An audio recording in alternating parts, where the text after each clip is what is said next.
이곳에 모인 성도와 또한 인터넷으로 예배드리는 성도 위에 하나님의 크신 사랑과 은혜가 함께 하시기를 주의 이름으로 축원합니다. 평상시 멘트보다 좀 느리게 했습니다. 제 아내가 한번 하더라고요. 제발 앞에 할 때 숨도 안 쉬고 하는 바람에 못 알아듣겠다. 그러니까 성격이 급해서 이렇게 뭐 할 때 보면 막 속도가 빨라지는데 처음에는 천천히 한다고 하다 결국은 빨라지더라고요. 제가 어디 가서 면접 볼 때나 누가 얘기할 때 항상 지적당하는 게 그랬어요. 말이 너무 빠르다는 거예요. 그래서 아니 생각하고 말하는 사람의 입장도 생각해 줘야죠. 그거 얼마나 빨리 얘기하기 위해서 생각을 얼마나 빨리 돌리고 있는데 자꾸 뭐라고 하면 어떡하냐 했더니 그건 본인 생각이고 우리가 듣기에는 말이 너무 빨라서 잘 못 알아듣는다는 거죠. 대화할 때 말을 빠르게 하는 게 결코 좋은 게 아닌데 좀 이렇게 습관이기도 하고 좀 약간 그 습관이 아주 고착화된 것 같기도 해요. 그래서 어떤 분들은 괜찮다고 하는 분도 있는데 어떤 분들은 너무 빨라서 잘 못 알아듣겠다고 하는데 요즘에 젊은 사람들은 유튜브나 뭐 들을 때요 그 속도를 1.5배속으로 듣는데요. 1.5배속 아시나요? 여러분들 듣는 뭐 음악이나 누구 이렇게 강연이나 이런 설교를 1.5배 속도로 듣는다는 거죠. 아마 주하는 주원이는 알 거예요. 1.5배속의 속도라는 걸. 왜냐면 빨리 안 들으면 느리면 답답해하는 거죠. 시간 없는데 그걸 언제 다 듣고 있느냐. 1.5배속. 근데 저는 2.0배속으로 막 얘기를 하는 게 아닌가 이런 생각이 드는데 좀 사람들마다 좀 듣는 성향은 다 다른 것 같긴 해요. 그래서 좀 자꾸 이게 노력은 하는데 쉽지는 않은 것 같습니다. 오늘 말씀 빌립보서 4장 말씀을 보면 주 안에서 항상 기뻐하라. 내가 다시 말하노니 기뻐하라. 아마 이 빌립보 교회 유난히 그 편지를 쓰면서 기뻐하라는 그 멘트가 많은 것은 입장을 바꿔보면 아마 빌립보 교회가 좀 기쁨이 없지 않았을까 이런 생각을 해봐요. 왜냐면 기쁨이 없으니까 자꾸 기뻐하라고 하는 거지. 지금 기뻐하고 즐겁게 사는 사람들한테 계속 더 기뻐하라, 더 즐겁게 살아라 이런 얘기 못 하는 거 아니겠습니까? 그래서 오늘도 이제 그 말씀을 준비하면서 여러분들의 그 삶 자체가 기뻐하는 삶일까 아니면 무미건조하고 그냥 그럭저럭 하루하루 사는 삶일까 뭐 지루한 삶일까 뭐 이렇게 저렇게 생각을 해보니까 한국 사람들은 정서가 기쁨은 별로 없는 것 같아요. 왜냐면 여러 가지 통계에서도 나오듯이 한국 사람들의 그 행복 지수는 상당히 낮아요. 그러니까 경제 성장이나 그 삶의 수준, 개인당 그 GDP나 국가 GDP는 상당히 높은 데 비해서 한국 사람들의 행복도는 상당히 낮은데 그 낮은 그 배경에는 여러 가지 이유가 있는데 뭐 어쨌든 뭐 이유가 있겠지만 이 기독교인들조차도 이 행복도가 낮다는 거예요. 교회는 다닙니다. 그리고 또 교회에 또 직분자하고 신앙생활을 잘하는데 뭐가 없냐? 기쁨이 없다는 거예요. 표정을 보면 알아요. 얼굴에 기쁨이 있는지 기쁨이 없는지 이렇게 보면 알 수가 있어요. 학생들도 마찬가지예요. 이렇게 학생들 상대로 이렇게 강의를 해보면 학생들의 한 10%도 안 돼요. 얼굴이 밝고 좀 이렇게 환한 학생보다는 뭔가 심각하고 뭔가 우울한 거예요. 왜 그런가 했더니 이 공부하는 게 즐거운 일이 아닌 거예요. 뭔가 좀 긴장해야 되고 집중하려고 하다 보니까 피로도가 높아요. 보통 학생들이 고등학생 되면 하루에 한 8시간 정도, 7시간 정도 수업을 받는데 이게 보통 일이 아니에요. 50분 수업하고 10분 쉬는 거 이게 쉽지가 않더라고요. 제가 작년에 기회를 얻어서 고등학교 한 학기 강의를 해봤어요. 제가 4시간, 3시간을 계속 연속해서 강의를 해봤는데 강의하는 사람도 힘들더라고요. 50분 수업을 하면 이제 마치는 종이 울립니다. 그러면 이제 교무실까지 가잖아요.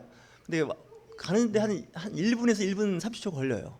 그러니까 앉아서 한 5분쯤 쉬면 또 예비종이 2분 전에 울려요. 그럼 한 5, 6분 쉬었다가 또 이제 그 교실을 찾아가는 거예요. 그런 것을 이제 계속 한 3일을 연속 이제 해보니까 진짜 재미가 없어요. 좀 재미있게 강의안을 만들어서 재미있게 하려고 하는데 일단 강의하는 사람이 재미가 없어요. 지치는 거죠. 듣는 사람은 긴장해서 그걸 배우고 이제 그걸 숙지해야 되니까 또 힘들어요.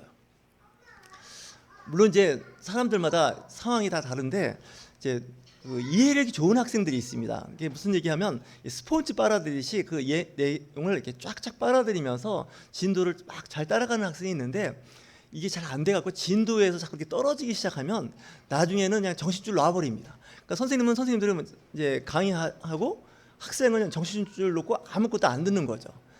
제가 이제 설교하는 입장이 돼서 주일날 오늘 이렇게 설교를 해보면 또 개인마다 차이가 있습니다. 어떤 분은 5분도 안 돼서 고개가 떨어지는 분들이 있습니다. 거의 깊은 수면에 이제 빠지는 분이 계신가 하면 어떤 분은 끝날 때까지 목사님 설교가 너무 좀 짧은 것 같아요. 좀 길게 했으면 좋겠어요. 설교가 25분이 뭡니까? 그래서 한 40분은 하셔야죠. 뭐 이렇게 말은 참 못하지만 뭐 이렇게 생각하시는 분도 있는데 어떤 분은 20분도 이제 설교가 길다고 느껴지는 분들이 있어요.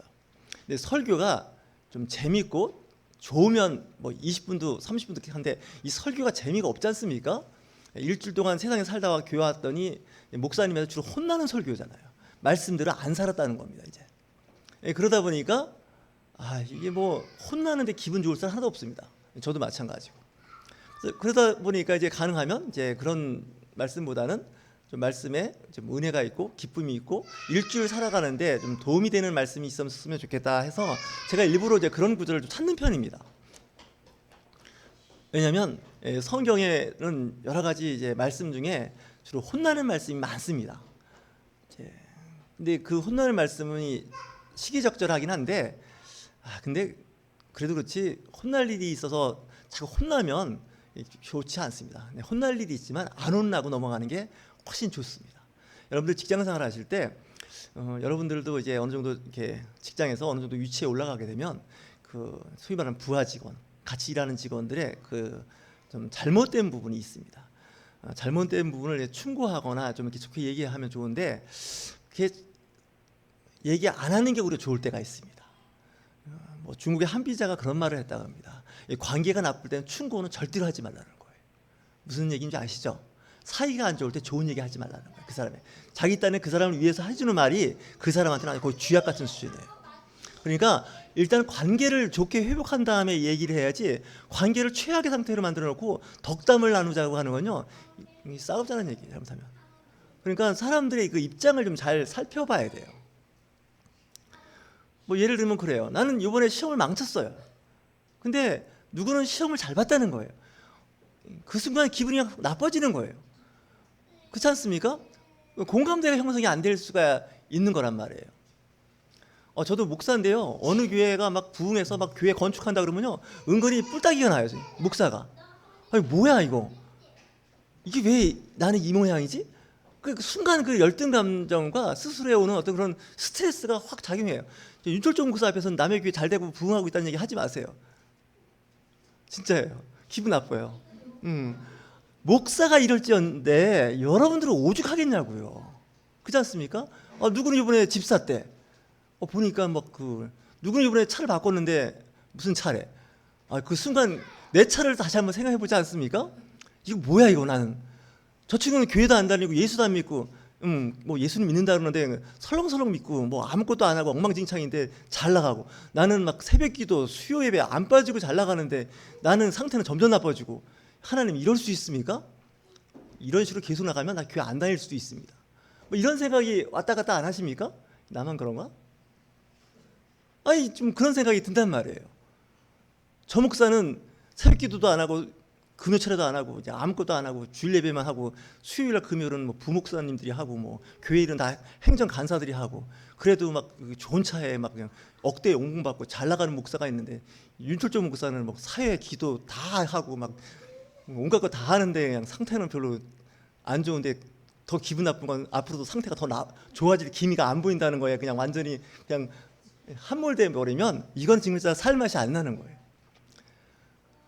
좀 제 개인적 얘기를 할 테니까 용서하십시오. 제 아들이 뒤에 앉아 있는데 제 아들이 전에 한 말이 있어요. 아빠는 공부하는 걸 못 봤다는 거예요. 자기가 공부하는 모습을. 근데 뭐 이렇게 좀 이렇게 문턱을 잘 넘어가는 것 같다는 거예요. 남들이 보면 공부를 잘한 것처럼 느껴진다는 거예요. 나는 어릴 때 아빠 공부하는 걸 못 봤다는 거예요. 순간 아찔한 거예요. 이게 무슨 조화인가 이게.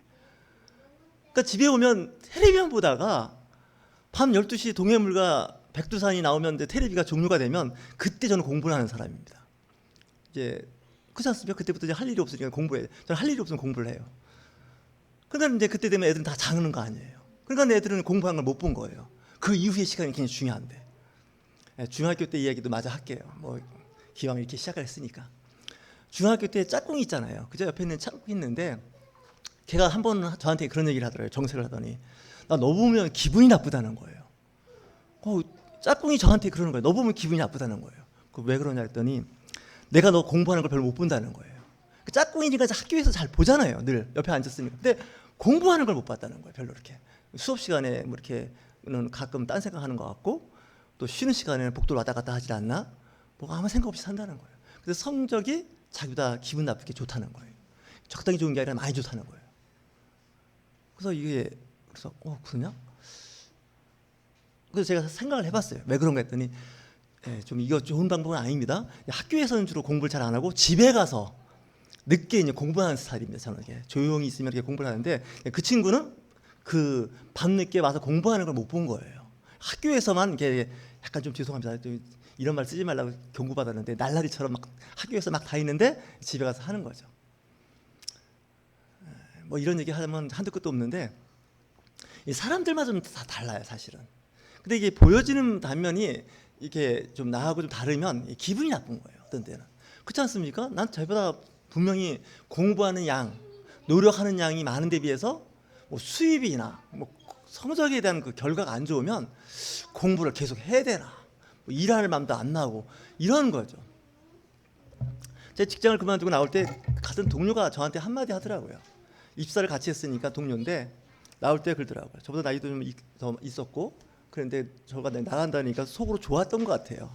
동료가 나가니까 좋았던 것 같아요. 이상하죠? 얘기가 이상하게 풀리는데 왜 좋았냐면 그 친구가 그런 얘기 하더라고요. 용서하세요. 난 너 때문에 직장생활 20년 동안 늘 열등감에 시달렸다는 거예요. 결국 제가 잘났다는 얘기죠. 예? 여러분들 혹시 그런 느낌을 줄 수 있어요. 나는 내가 하고 싶은 거 잘하고 뭔가 했는데 주변 사람은 나 때문에 힘들 수가 있어요. 정말 그럴 수 있어요. 어느 쪽이 힘들든 힘든 거예요, 사실은. 그러니까 이 교회 안에서도 이 믿음이 너무 좋고요, 너무 잘 나가면요, 그렇지 못한 사람이 볼 때는 좀 불편해요, 사실은. 그렇다고 뭐 이렇게 같이 이렇게 하자는 얘기는 아닌데 좀 이게 생각을 좀 해봐야 돼요. 지금 이 사도 바울이 빌립보 교회에 편지를 썼는데 크리스찬이 된다는 건요, 재밌는 일은 아니에요. 보면 자기가 하고 싶은 일을 많이 억제도 해야 되고요, 또 이제 그 하지 말아야 할 일들 같은 거 이런 게 있지 않습니까? 또 하고 싶은 일도 좀 이렇게 자꾸 통제를 받는단 말이죠.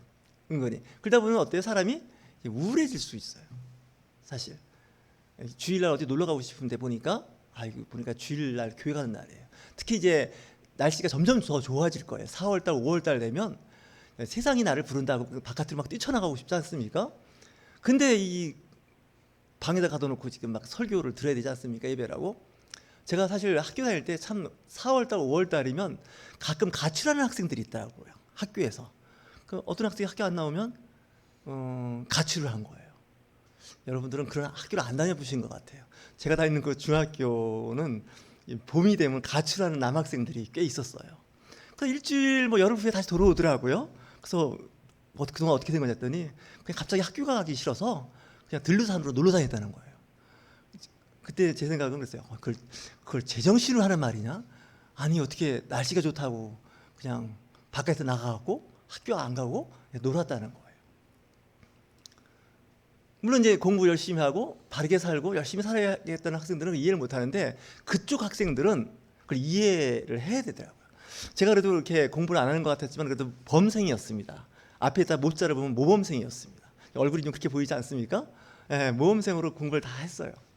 박사까지 했어요. 사실은 모범생으로 거의 뭐 결석 없이 잘 하고 공부도 열심히 한 것 같아요. 근데 나중에 이제 갑자기 헷가닥해서 이제 목사가 되기도 해가지고 신학대학원을 늦게 다녔어요. 근데 신학대학원이 보니까 3년이더라고요. 제가 학사학위가 2개고요, 석사가 2개예요. 박사가 하나예요. 되게 자랑한다. 처음부터 끝까지 자랑하려나 보다 이렇게 생각할지 몰랐는데 공부를 이제 열심히 했잖아요. 왜 그러냐면 이 목사가 되려고 했더니 세상에서 석박사는 안 쳐줘요. 이 동네에서 신학과 그 석사 이렇게 해야 목사를 이렇게 돼요. 근데 신학대학원을 다녀보니까 늦게 이제 공부를 해보니까 거기 늙은 사람들이 이렇게 왔어요, 저처럼. 근데 그 늙어서 신학 온 사람이 부류가 2부류가 있어요. 한 부류는 늦게나마 이제 개과천선해서 이제 사람이 되는 게 아니라 목사가 되겠다, 공부 열심히 하겠다는 사람. 이제 한쪽 부류는 그냥 목사는 되고 싶은데 공부는 하기 싫은 부류가 있더라고요. 근데 제가 두 그룹하고 이제 어느 그룹에서 이제 같이 놀을까 생각을 해봤는데 공부 잘하는 그룹하고는 안 놀기로 했어요. 드디어 현명한 선택을 했어요. 노는 그룹하고 이제 같이 3년을 보내자. 그래갖고 수업을 많이 이제 빠졌어요. 처음에 수업을 한번 빠져보니까 처음에만 한두 번 빠지는 게 좀 힘들지 그 다음부터는 그냥 막 빠지는 거예요. 그래서 이제 그 호숫가에 가서 이제 백운 호숫가에 가서 커피도 마시고 그러다 보면 시간이 지나면 그 다음 시간인데 에이씨 그냥 나온 김에 다음 시간 또 들어가지 말자고. 이게 설교 시간이 전혀 은혜가 안 되는 얘기만 골라서 하고 있는데 막 그렇게 다녔어요. 근데 그 이유가 있어요. 그때 어떤 사람이 저를 보더니 저분은 좀 공부할 분 같다고 성역 공부하는데 같이 하면 어떠냐고 제안을 하는 그 참한 학생들이 몇 있었어요. 얼굴도 이쁘고 공부도 잘하게 된 여학생들 몇 번 얘기를 하는데 거절했어요. 그쪽은 이제 다시 이제 언제 불러주냐면 이제 먹고 마시고 노는 데는 불러줘도 공부하고 회의하자는 데 부르지 말라 그랬어요. 제가 왜 이렇게 되냐면 나중에 이 목회를 할 텐데 지금 목회하지 않습니까? 목회를 할 텐데 이 공부하는 쪽으로 있으면 여러분들 집에 못 가게 해놓고 교회 붙잡아놓고 성경 공부 시킬 것 같은 생각이 들었어요. 그럼 불길한 예감이 들어서 그때 탁월한 선택을 했어요. 근데 그때 배운 게 하나 있어요. 이 가끔 가출을 하거나 이 공부하는 사람들의 마음을 이해를 하기 시작했어요. 이래서 학교를 안 가려고 그러고 공부를 싫어하는구나 알았어요. 모든 사람이 공부를 끝까지 하지는 않아요. 어느 정도 공부하면 공부는 여기까지 딱 끝내고 사회에 나가서 뭐 직장 생활을 하거나 사업을 하거나 자기가 좋아하는 일을 하게 돼요. 물론 공부가 좋은 사람들은 계속 공부를 해요. 근데 저는 이제 공부를 잘하고 뭐 하고 싶어서는 아닌데 제가 저를 잘 돌아보니까 제가 잘 놀 줄 모르더라고요. 노래도 할 줄 모르지, 뭐 어디 가서 돈 버는 것도 잘 못하지, 뭐 잘하는 게 별로 없더라고요. 근데 이 공부는 비교적 편하다는 생각을 해봤어요. 시원한 데 앉아갖고 책장만 넘기면 되는 거잖아요. 그리고 뭐 책이라 그래고 뭐 이렇게 학교 다니는 게 큰 비용이 그다지 안 들어요. 제가 보니까 이 가성비가 좋은 게 이 공부입니다. 이 공부하는 학생들 잘 들어보세요. 이 뭐가 좋다고요? 공부가 이 가성비가 좋아요. 그리고 남들이 뭐라고 안 그래. 공부하면 공부 열심히 한다고 해서 뭐라고 안 그래. 근데 뭐 게임을 하거나 막 놀고 막 뭐 그러면 막 사람들이 주변 사람 가까이 있는 아내가 막 그래요. 제가 신학하기 전에 이제 암에 걸려고 집에서 쉬면서 빈둥거렸더니 나중에 제 아내가 못 참고 한마디 하더라고요. 당신이 이러려고 직장 그만뒀냐고. 그 순간 그냥 긴장. 그래갖고 제 아내가 이제 출근했다 퇴근할 때 되면요 빈둥거리다가 딱 앉아갖고 책상에 앉아서 공부하는 척했어요. 지금 없으니까 하는 얘기예요. 진짜 그랬어요. 왜냐면 사기 나가서 지금 막 돈 벌어갖고 남편 지금 저렇게 있는 사람 이렇게 하는데 뭐 늦게 신학해서 뭐 목사가 된다고 그러는데 제가 한 10개월에 11개월 쉬었거든요. 그 직장 그만두고. 왜냐면 몸이 안 좋고 좀 신학 준비를 해야겠다고 했는데 근데 처음에 한두 달은 잘 가는데 그다음부터는 사람이 늘어지는데 그냥 소파에서 뒹굴뒹굴 있는 거예요. 제 아내는 이제 퇴근해서 이렇게 그런 남편을 보니까 한심한 거예요. 속으로 그랬을 거예요. 한대 줘받고 싶었을 거예요. 그러니까 안 되겠다 싶어서 그 시간 딱 봐가고 올 때 되면 점잖게 뭘 하는 척을 한 거예요. 왜 이런 얘기를 자꾸 얘기를 하냐면 여러분들 신앙생활 하실 때요 이 만만하지가 않아요. 신앙생활 늘 긴장하고 막 한다는 게 쉽지가 않아요. 그러면 어떻게 되냐? 기쁨이 싹 사라져 버려요. 물론 이제 그 성경 말씀 묵상하고 기도하는 시간이 가장 즐겁다는 찬송도 있어요. 보니까 찬송가 가사에 그죠? 있어요 분명히. 근데 그럴 때는 진짜 있어요. 근데 보통 때 다 그러지는 않아요. 그런 거 좋아하는 분들은 이미 다 목회자 길에 들어섰어요. 이미 벌써 보니까. 근데 그분들 보니까 목회가 잘 안 풀려. 그 길에는 들어섰는데 목회가 안 풀려. 공부하는 것도요. 공부에 대해서 그 전교 수석 뭐 이런 사람도 있죠. 잘하는 사람들. 이런 사람들은 대학 졸업하고 공부 안 해 대부분. 근데 저처럼 놀면서 대충 넘어가는 사람은 끝까지 공부하더라고요. 왜 그런 줄 아세요? 그 일이 이렇게 스트레스가 안 되는 거예요. 크게 즐겁지도 않지만 크게 나쁘지도 않아요. 근데 공부하면서 진을 뺀 사람들은요 더 이상 안 하려고 그래요. 정말이에요. 이 사업도 즐기면서 재밌게 술렁술렁 하면서 해야 이 사업도 가는 거지. 이거 막 강박증이 걸려고 내가 뭐 빌 게이츠 같은 부자가 돼 이런 사람들요 다 탈진해서 벌써 아웃됐어요. 뭐 그런 말 하지 않습니까? 열심히 하는 사람보다 즐기는 사람이 더 성공한다는 거예요. 이 재미있고 즐겁게 일을 하는 사람은 그 분야에 탁월한 능력이 있어도 그 사람을 이길 수가 없대요. 왜? 재밌어서 하니까, 좋아서 하니까. 그렇지 않습니까? 아침이면 막 출근하고 싶고 일하고 싶고 이런 사람들을 이길 수가 없어요. 이 신앙생활도 재밌고 즐겁고 술렁술렁 하는 사람이 오히려 잘할 수 있어요. 사고도 거의 안 쳐요. 이런 사람들 신앙생활 하면서. 왜냐면 술렁술렁 하니까 뭐 때로는 뭐 목사님이 막 강압적으로 뭐 하자 그러면 그때는 어떻게 해요? 도망가는 거예요. 안 보이는 거예요. 한동안. 이게 교회를 오래 다니는 방법이에요. 네, 진짜예요. 막 세게 막 교회에서 막 아침부터 저녁때까지 열심히 하고 막 읽고 막 진짜 열심히 뭐 굳이 예를 안 들어도 아실 거예요. 그 한 사람들은요 어느 날 없어요. 교회 그 교회 왜 없는 줄 알아요? 지쳐나가 떨어진 거예요. 이 지치면요 나중에 쉬잖아요. 체면이 안 써요. 왜냐면 열심히 하던 그 탄성 회복 탄성을 회복하기 쉽지가 않아요. 그러니까 술렁술렁 하던 사람은 늘 술렁술렁 했기 때문에 쭉 가요. 이제 내가 말씀드린 게 있잖아요. 예, 인생은 마라톤이라고. 마라톤 하다가 뛰다가 지치면 어떻게 해요? 그냥 걸어가는 거예요. 그냥 남들 막 뛰어가요. 뛰어갈 사람 할 수 없지. 난 다리 가지고 막 죽어나려고 그러고 막 다리 부러져 폈다 보면 막 아파갖고 주저앉고 싶은데 정신 든 사람은요 잠깐 쉬더라고요. 앉아서. 그리고 또 가요 그냥. 근데 어떤 사람은요 처음에 막 뛰다가 대열에서 이탈해서 집에 가버린 사람도 있어요. 왜 그런 줄 알아요? 못 하겠다는 거예요. 힘들어갖고. 신앙생활도 꾸준히 오래 하는 거기 때문에 이게 꾸준히 오래. 그래서 어떤 때는 잘 나갈 때가 있어요. 신앙생활도 보면 진짜 기도할 때마다 응답이 있고 하나님은 살아계신 거 없고 나만 살아가는 건데 어떤 때는 이 기도에도 응답도 없고 이거 뭐 어떻게 되는 건가 막 이럴 때도 있어요. 근데 이 때를 잘 넘겨야 돼요. 시험이요 떨어질 수도 있고 불합격할 수 있어요. 그죠? 그거 인정하셔야 돼요. 그 시험에 떨어지고 막 그 불합격에 그 오는 충격이 만만치 않아요. 제가 아는 그 서울대학교 의과대학 교수 한 분이 그러더라고요. 자기가 그 중학교 들어갈 때 시험을 봤는데 중학교를 떨어졌대요. 1년 재수를 했대요. 중학생이 재수를 한 거예요. 뭐 고등학교도 아니고 뭐 대학도 아니고 중학교를 재수. 그 시대는 그랬대요. 근데 그때 그렇게 싫더라고 그러더라고요. 인생 사는 게. 정말 힘들다라는 거예요. 물론 그리고 나서 자기는 서울대학을 갔고 나중에 교수도 됐는데 사람들이 실패할 때가 있어요. 뭐 중학교 실패했으니까 내 인생이 쭉 났다. 뭐 이게 아니란 말이에요.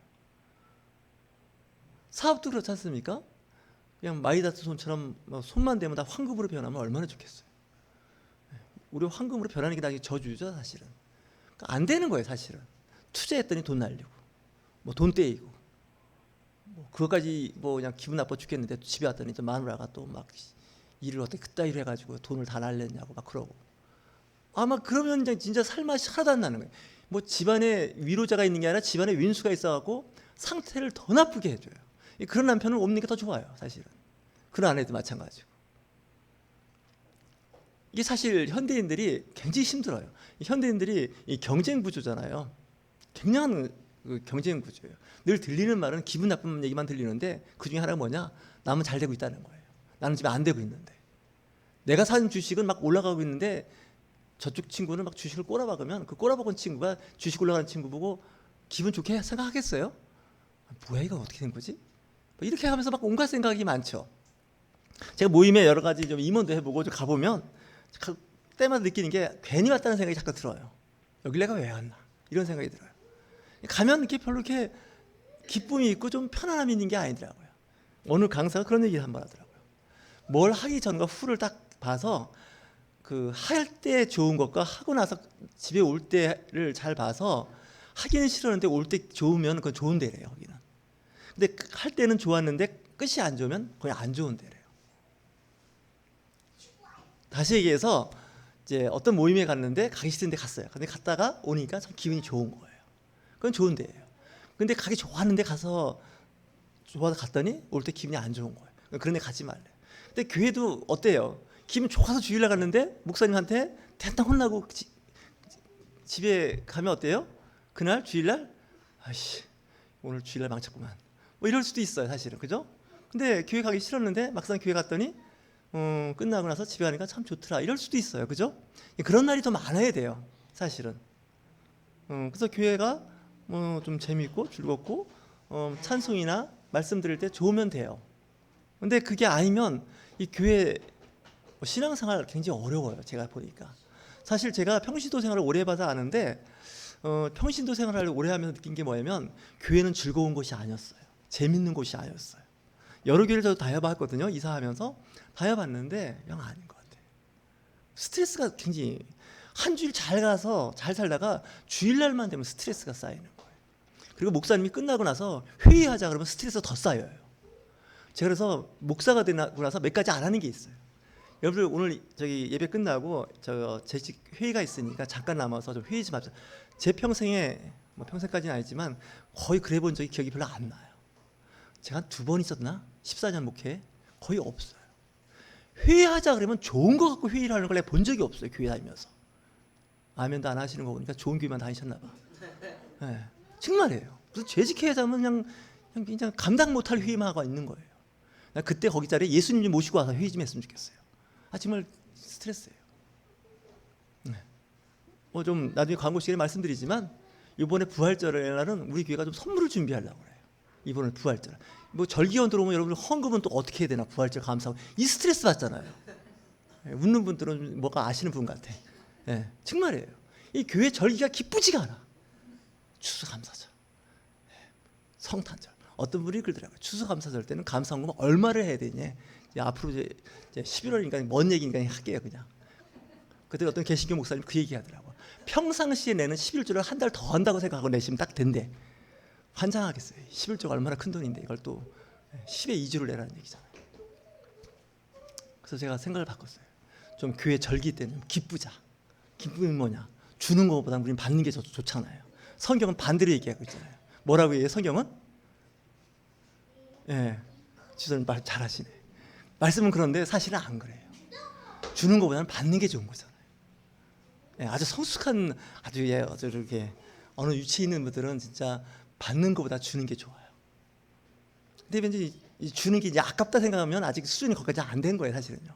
근데 이렇게 안 된 사람한테 자꾸 뭐 하라고 하면 그건 스트레스예요, 그 사람한테. 그죠? 그래서 4월 이제 9일 날이 보니까 부활절이에요. 그날 오시는 분에 한해서는 제가 특별한 선물을 다 드릴게요. 표정이 별로 바깝지도 않은 것 같아요. 뭐 교회에서 줘봐야 뭐 큰 도움이 안 된다고 생각을 하시는 것 같은데 좀 기대해서 괜찮아요. 그래서 좀 절기 때는 이제 교회가 좀 기쁘게 좀 해보자 뭐 이런 생각을 해봐요. 그렇지 않습니까? 생일날이 되고 잔칫날이 되면 기뻐야 돼요. 우리 속담에 그런 말이 있어요. 없는 집에 제삿날 돌아온 듯 한다는 거예요. 제사가 원래 그 조상에 대한 감사하지 않습니까? 예의라고요. 그죠? 유교에서 굉장히 중요한 거잖아요. 이 제사가. 근데 어때요? 가난한 집에 제삿날이 즐거워요? 안 즐거워요? 하나도 안 즐거워요. 제사 지낸 지 얼마 안 됐는데 또 제사냐고요. 우리 교회 말로 하면 지난번에 감사주일이냐 또 감사주일이냐는 거예요. 왜 우습고 그러세요? 스트레스가 팍팍 쌓이잖아요. 더구나 부자 다니고 가난한 집은요 이 제사상 차리기가 쉽지가 않은 거예요. 그러니까 그런 속담이 생긴 거예요. 이 교회도 사실 말은 안 하지만 그럴 수 있다는 생각을 해봤어요. 그래서 제가 평신도 때 불편하고 이건 안다 싶으면 안 하는 거예요. 지금도요. 이렇게 다녀보시면 우리 교회 다니시면 좀 우리 교회가 다르다는 걸 몇 가지를 보실 거예요. 그게 제가 평신도 때 싫어서 안 하는 거예요. 지금도. 광고 시간도 거의 없잖아요. 왜 그런지요? 어느 교회 갔더니 다니면서 했더니 설교 40분에 광고가 20분이에요. 환장하겠더라고요. 예배 끝나면 빨리 끝내고 집에 가고 싶은데 그래서 제가 620장도 1절밖에 안 하잖아요. 설교 끝나고 바로 집에 가야 되는데 저 목사는 그걸 그 긴 찬송을 4절까지 3절까지 부르고 있고 광고는 15분에서 20분 하고 있고 그러니까 은혜가 싹 달아나는 거예요. 그래서 제가 그런 얘기 안 하는 거예요. 가능하면 이제 그런 거 없애버리자. 그래서 없애버리는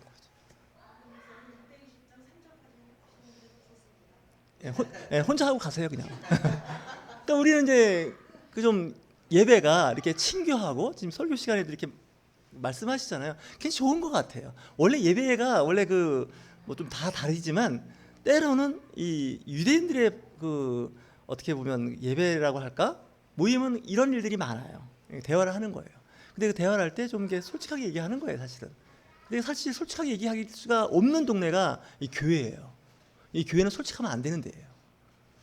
우리 옆에 계신 분들과 우리 인사할까요? 교회는 솔직하게 얘기하는 곳이 아닙니다.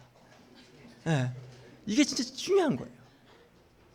갈수록 태산인데 왜 그러냐면 이 교회는 그 교회의 틀이라는 그 껍질을 갖고 있는데 이게 솔직하면 틀이 망가져요, 사실은 보면. 그래서 때로는 이제 그 틀을 그냥 솔직하게 얘기하고 싶지만 이건 집에 가서 얘기해야지 여기서 하면 얘기 안 들어요. 이건 사실 교회를 유지하는 데 굉장히 좋은 거예요, 사실은. 교회 틀을 유지하기 위해서. 근데 이게 잘못하면 속이 답답해요. 우리나라 사람들의 그 병 중에 우라병이라는 게 있다며요. 우라병이 뭐예요? 말 못해서 그러는 거예요. 솔직하지 못한 거예요. 얘기는 하고 싶은데 그 말하고 나서 그 이후의 일들이 더 크게 벌어질 것 같으니까 말을 안 하는 거잖아요. 부부지간에도 대화가 단절되는 게 왜 대화가 단절되냐? 말해봐야 저는 남편은 벽창호예요. 차라리 벽을 보고 얘기하는 게 낫지 저 남자하고 얘기하느니 말이 안 통하는 거예요. 또 반대로 또 그 배우자는 또 날 얘기 못 하잖아요. 그러다 보면 대화가 단절돼요. 그냥 집에 들어와서 그냥 씻고 식사하고 텔레비 보고 각자 방 들어가서 하는 거예요. 이게 이제 지금 우리 어르신들이 겪는 대부분의 일들이에요. 애들이 이렇게 노는 것도 얘기하는 것도 참 좋아요. 저는 왜 좋냐면요, 여러분들이 안 졸더라고. 애들이 가만히 있으면 졸아요, 여러분들. 근데 애들이 막 나대면 안 졸아. 왜? 신경이 그쪽으로 가니까. 조는 것보다 약간 한눈을 살짝 파는 게 훨씬 나아요. 졸면 아무것도 안 들리는데 왔다 갔다 떠들면 그래도 들릴 거 듣고 보는 거잖아요. 그러니까 교회라는 예배도 보면 격식과 형식이 있어요. 어느 정도 교회가 커지면 그대로 가요. 근데 작은 교회는 그렇지 않아도 상관없다고 봐요. 군 생활 해보신 분들은 부대가 크면 클수록 이 규율이 엄격해요. 뭐 연대나 뭐 사단 같은 데는 규율이 엄해요.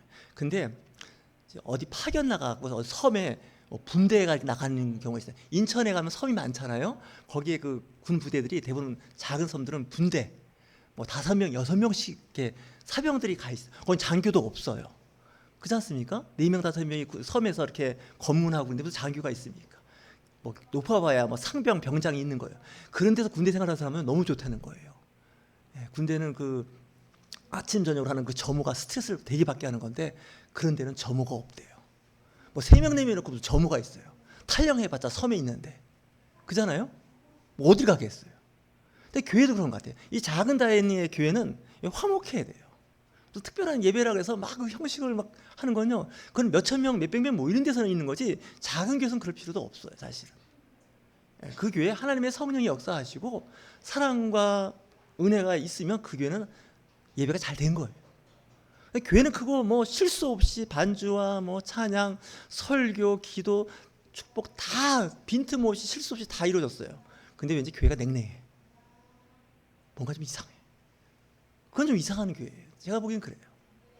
그래서 교회 오면 성도 간에 서로 안부를 묻고 기쁨이 있고 또 슬픔이 있는 분들은 위로해주고 기쁨이 있는 분들하고 같이 기쁨을 공유해주고 이게 교회지. 뭐 사람 사는 게 뭐 별거겠습니까? 영국에 어느 가이드가 가고 여행자들이 있는데 주일날이니까 우리 주일날이니까 뭐 교회 한번 가자고. 그 사거리에 교회가 아주 이쁜 교회가 하나 있더라는 거예요. 아 정말 아름답게 지은 교회예요. 그랬더니 그 가이드가 그러더라는 거예요. 저 교회 가봐야 소용없습니다. 그랬더니 성도가 하나도 없다는 거예요. 교회 건물만 이쁘더라는 거예요. 거기에. 그러니까 건물이 교회가 아니에요, 사실은. 비록 창고 같아도요, 거기에 사람이 있어서 예배할 수 있고 교제할 수 있으면 거기는 교회예요. 여러분들 한 사람 한 사람이 교회지 이 건물 별거 아니에요, 사실은. 이 건물은 샀다가 팔기도 하고 뭐 때로는 허물기도 하고 뭐 온갖 일을 다 하는 게 건물이에요, 사실은. 그러니까 이 교회 건물에 대한 뭐 이런 집착, 애착 그다지 의미는 없어요, 제가 봐도. 그렇다고 막 하자는 얘기는 아니에요, 절대로. 저도 이제 목사니까 어느 교회를 가보면 어느 교회는 교회가 꽤 규모도 있고 커요. 근데 입구부터 왠지 분위기가 싸해. 이 목회자는 그 육감이라는 게 있어요. 영감을 느끼는 게 있어요. 가면 입구부터 싸늘해요, 그냥. 근데 어떤 교회는 굉장히 포근하고 따뜻한 면을 느끼는 게 있어요. 그 교회 가면 사람이 사는 것 같아요. 그래서 교회는 이런 곳인 것 같아요.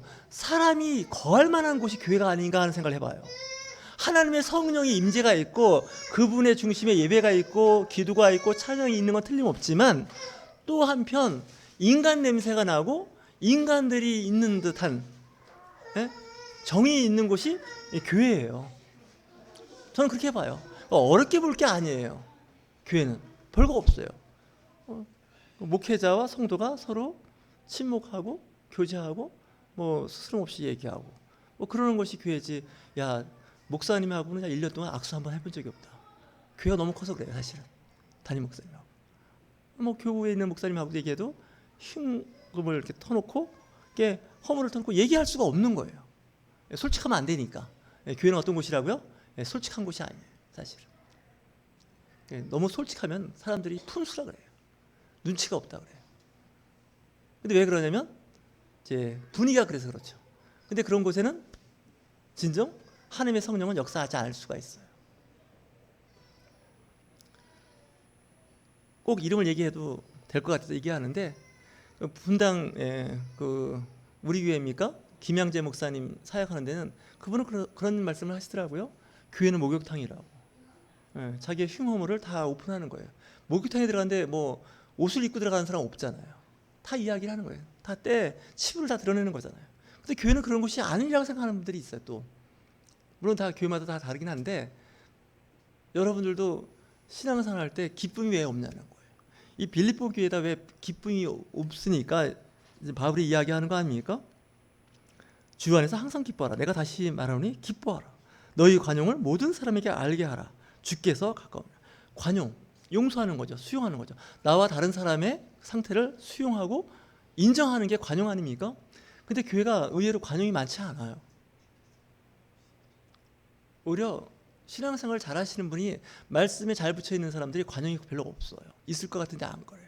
왜? 말씀으로 일부러 꽉 자리를 잡고 있기 때문에 거기에 좀 어긋나거나 안 맞으면 그냥 정죄하는 쪽으로 들어가요. 이건 아닌 것 같습니다. 이러면 안 됩니다. 이렇게 되는 거예요. 다 맞아요, 사실 성경적인. 근데 그 안에 뭐가 없다고요? 평안이 없고 기쁨이 없어요. 이제 우리가 혼나고 야단을 맞아도 우리 기분이 나쁘지 않은 게 있는데, 어떤 건 굉장히 기분이 나빠요. 혼났다는 것 때문에. 왜 그러면 그 안에 애정이 없어서 그래요. 사랑이 없어. 그러니까 정말 그 사람을 아끼고 사랑하는 마음으로 권면을 하는 거지, 그게 없이 하는 건 차라리 안 하는 게 좋아요. 사실 제가 봐도 그래요. 저도 그런 이야기 할 위치에 있더라고요. 근데 이렇게 봐서 나도 잘 못하는 건데 뭐 굳이 뭐 그렇게 얘기할 필요 있나, 뭐 이런 생각으로 넘어가요. 왜냐면 나도 못하거든요. 근데 이상하게 쪽집게처럼 남 잘못하는 건 자꾸 보여. 며느리 잘못하는 것도 보이고, 시아버지 잘못하는 것도 보이고, 남편 아내 잘못하는 것도 딱 보여요. 학생은 또 선생님이 또 보여. 저 선생님이 강의 준비 안 하고 와서 강의한다는 거. 또 선생님은 제대로 숙제도 안 하고 예습도 안 하고 와서 앉아 있는 거 알아요. 그래도 어느 정도 같이 넘어가는 거예요. 그래야 그러지, 안 그러면 완전히 학교나 교회가 완전히 폭력단체가 돼갖고 그 안에서 서로 찌르고 때리고 조지고 막 그런 일들이 막 벌어지지 않습니까? 시간이 많이 가는 것 같아서 더 이상 얘기할 수 없지만, 물론 이제 그 4장 8절에 보면 끝으로 형제들아 무엇이든지 참되며 무엇이든지 경건하며 무엇이든지 옳으며 무엇이든지 정결하며 무엇이든지 사랑받을 만하며 무엇이든지 칭찬받을 만하며 무슨 덕이 있든지 무슨 기림이 있든지 이것을 생각하라. 이 말씀하면 이제 아멘 하시는 분 한 분 계시는데 기쁨은 사라져요. 왜? 그렇게 안 살거든요, 사실은. 그래서 이거를 이 크리스찬들이 맞추기가 쉽지가 않습니다. 오늘 제가 예배 시작하기 전에 이 고린도 후서에 있는 말씀을 이렇게 봉독을 했는데, 이 고린도 후서 말씀에 이런 말이 있습니다. 이 사도 바울이 이 신령한 은혜를 많이 받은 사람 아닙니까? 남들이 없는 은사가 있는 사람입니다. 은사주의자고 신비주의자입니다. 거의 신비주의자의 수준입니다, 이 사도 바울은. 근데 신도들한테 자꾸 얘기했더니 신도들이 은혜가 안 되는 거예요. 뭐 3층 천국까지 봤다는 거예요, 자기는. 근데 이게 오히려 도움이 안 될 것 같아서 나의 약함을 자랑한다는 거예요. 사도 바울이 자랑할 게 얼마나 많겠어요. 물론 자랑도 하더라고요, 보니까. 빌립보 교회나 이 고린도 후서에 보면 자기 자랑질을 엄청 했어요, 사도 바울도 사실은. 그러면서 또 뭐라고 얘기하면, 나는 내가 약한 것을 자랑한다는 거예요. 옛날에 내가 떨어졌던 거, 불합격했던 거, 실패했던 거, 안 됐던 걸, 그걸 자랑을 하는 거예요. 왜냐? 누가 나를 보는 바와 내가 듣는 바와 지나치게 생각할까 두려워 그만둔다, 이런 얘기하면서 여러 계시를 받은 것이 지극히 크므로 너무 자만하지 않게 하시려고 하나님께서 육체의 가시를 줬다고. 여러분 다 육체의 가시 있을걸요? 뭐 육체의 가시만 있습니까? 트라우마라고 해서 정신적인 가시도 있어요. 근데 이게 사도 바울은 자랑하고 감사하다는 거예요. 이게 제정신이 아닌 거죠. 이것만 없으면 내 인생이 폈을 텐데, 이것만 있었으면 내 삶이 아프지 않고 좋을 텐데. 근데 사도 바울은 오히려 이게 나를 자만하지 않게, 교만하지 않게 했다는 거죠. 자기가 육체의 가시 때문에 3번 하나님께 간절히 기도했겠죠. 보통 사도 바울의 기도는 대부분 응답을 받았던 것 같은데 응답을 못 받은 게 있어요. 응답 못 받은 게 뭐냐? 이 육체의 가시, 나 사역하는데 너무 힘듭니다. 아시다시피 안질도 있고, 뭐 일부 의학자들의 말하면 간질도 있었다는 거예요. 걸어다니는 종합병원에 오직 했으면 누가라는 의사가 그 사역을 늘 쫓아다니면서 그 사람의 몸을 돌봤겠어요. 그러니까 기도하겠죠. 하나님, 나 정말 힘들어요. 나 이것만 없애주면 정말 더 열심히 일할 수 있어요. 그랬더니 하나님께서 됐네 이 사람아, 이거 아닙니까? 뭐라 그래요? 나에게 이르시기를 내 은혜가 내게 족하도다. 내 능력이 약한 데서 온전하여짐이라 하신지라. 응답을 무슨 이런 개떡같이 응답을 받냐고요. 야, 너 아프냐? 그냥 갖고 살아. 예? 너 그것까지 없으면 교만해져. 그러니까 그냥 그 아픈 걸 통해서 겸손해져 봐. 뭐 이런 거 아닙니까? 근데 사도 바울도 참 대단한 사람이에요. 그러므로 도리어 내가 크게 기뻐함을, 크게 기뻐했다는 거예요. 응답을 그지같이 받아놓고 그걸 크게 기뻐했다는 거예요. 아멘도 안 하시는 거 보니까 그런 응답은 나한테 오면 안 된다는 생각을 하시는 것 같은데 진짜 그래요. 하나님, 그걸 말씀이라고 하세요? 이렇게 우는 거죠. 그러면서 뭐라고 얘기하면 나의 약한 것에 대하여 자랑하리니, 내가 약한 걸 자랑한다는 거예요. 실패하고 좌절하고 힘든 걸 좌절하는데 그리스도의 능력이 내게 머물게 하기 위한 거라는 거예요. 그 약한 게. 다리 다쳤어요. 나 목 디스크 있어요. 허리 아파요. 근데 그게 오히려 내가 겸손하게 사역도 하고 또 하나님의 성령이 내게 머물게 하는 하나의 좋은 어떤 기회가 됐다는 거잖아요. 이 정도는 돼야 신앙생활 하는 거예요. 옆에 사람들이 몸이 이렇게 안 좋으신데 어떻게 지내세요? 힘들지 않으세요? 기도할게요. 기도하지 마세요. 이게 있어서 그나마 은혜예요. 그래 내가 교만하지 않고 항상 더 이렇게 하나님의 성령이 내게 임할 수 있도록 기도하는 거지. 이것까지 없으면 그나마 기도 시간 잠깐 줄어버려요. 아프고 힘들으니까 내가 주를 만나는 거 아닙니까? 그러면서 내가 그리스도를 위하여 약한 것들과 능욕과 궁핍과 박해와 공고를 기뻐한다는 거예요. 이건 굉장히 높은 수준의 신앙생활이에요. 창피당했어요. 회사에서 진급도 안 됐어요. 들리는 말에는 욕만 들리고 좋지도 않아요. 그런 데서 어떻다고요? 나는 기쁘다는 거예요. 우리 기독교인들이 그랬으면 좋겠어요. 우리는 잘 돼야 감사하고 잘 나가야 그러는데 내게 주신 은혜가 넘친다고. 우리 저보고 그러잖아요. 차 좀 바꾸면 딱 좋을 것 같다고. 직장 다닐 때 늘 듣던 말 있어요. 저 윤 선생은 다 좋은데 차만 바꾸면 좋을 것 같다. 그 직장 다닐 때도 그 소리 들었어요. 그때도 제가 그랬어요. 나 차까지 바꾸면 교만하다고. 지금도 교만이 하늘을 뚫고 올라가고 있는데 차까지 바꾸면 나는 교만이. 그래서 제가 그런 얘기 했지 않습니까? 이미 하나님께 제가 받은 게 너무 많아서 그냥 저 겸손한 차 타고 다닌다고. 네, 겸손한 차 타고 다닌다고. 왜 그런 줄 아세요? 그것까지 하고 되면요, 저 별짓 하고 다니는 것 같아요. 근데 한두 가지는 못하는 게 좀 있어요, 사람. 저는 그래요. 한두 가지 못하는 거. 열등감. 외모 컴플렉스도 좀 있으면 또 좋고. 너무 심하면 이제 좀 손 좀 봐야겠지만 또 뭐 재산상의 손에 있는 거. 그것도 그렇죠. 저 사실 몇 가지만 더 채워주면요, 진짜 신날 것 같아요. 근데 그거 없는 게 또 은혜라고 생각을 해요. 왜? 지금은 막 설치고 돌아다니는 판인데 더 할 수도 있어요. 그러니까 여러분들 그 약한 것을 자랑을 하는 거였으면 좋겠어요. 그런 공동체는요, 좋은 공동체예요.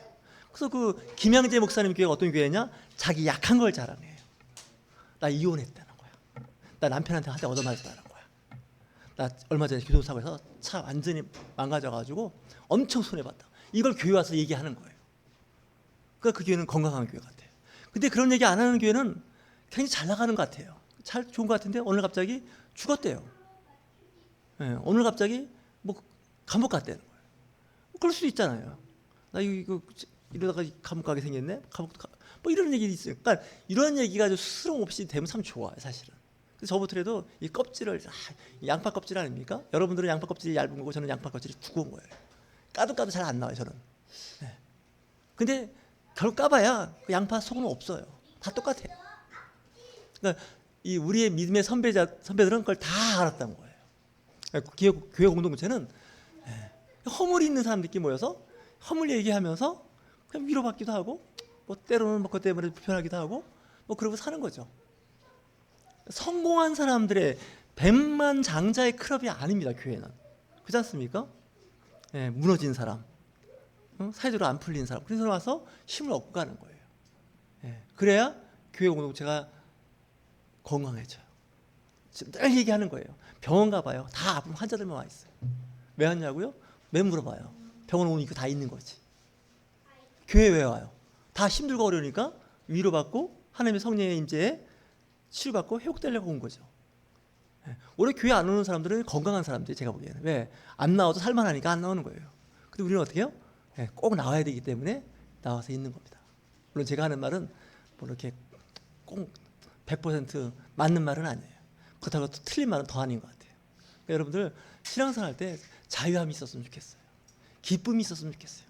교회 오는 시간이 즐거웠으면 좋겠어요. 야, 또 주일이냐? 아이고 빨리 가자. 이게 아니라 야, 주일날 기다리는 게 너무너무 힘들다. 한 번 더 갔으면 좋겠다. 이랬으면 좋겠는데 아직까지 그 단계는 아닌 것 같아요. 왜냐하면 저도 그 단계는 아직 아니거든요. 하여튼 이유는 모르겠습니다. 봄이 왔습니다. 꽃이 핍니다. 들에 초록색이 올라오고 있습니다. 좀 즐기세요. 잠도 재워주고 맛있는 것도 먹여주고 들로 산으로 꽃구경도 시켜줘야 여러분들이 멘탈이 건강해져요. 육체도 건강해져요. 그냥 방에 앉아가지고 그냥 성경 백독해야 된다고 읽고 앉아있고 막 기도해야 된다고, 물론 이것도 중요해요. 뭐 나쁘다는 건 아니에요. 근데 봄이 오면 나가야 돼요. 즐겨야 돼요. 하나님께서 세상을 아름답게 창조하셨는데 봄이 되니까 얼었던 땅이 풀리면서 꽃이 피고 잎사귀나, 하나님의 은혜구나, 이렇게 생각을 해야 되는데 오직 생명은 성경 말씀에 있다고 말씀을 묵상하고 암송해야 된다, 이런 분들하고 놀지 마세요. 뭐 그것도 중요해. 사실은 처음 신자들은 그래요. 근데 여러분들 성경 수도 없이 들었잖아요. 알잖아요. 그러니까 어떻게 해요? 나가서 사람들 만나보고 인사도 하고 내가 커피 한 잔 사겠다 그러고, 뭐 그럼 교제하면서 뭐 교회도 같이 갔으면 좋겠다고, 뭐 그렇지 않습니까? 말씀이 길어졌는데 애가 떠들면 제 아내가 그러더라고요. 빨리 끝내라고. 근데 아까부터 떠들었는데 빨리 못 끝냈습니다. 기도하겠습니다. 좋으신 하나님 아버지 감사합니다. 주일이 기다려지고 기뻐하는 날이 되게 하여 주시옵소서. 예수 그리스도의 이름으로 기도하옵나이다. 아멘.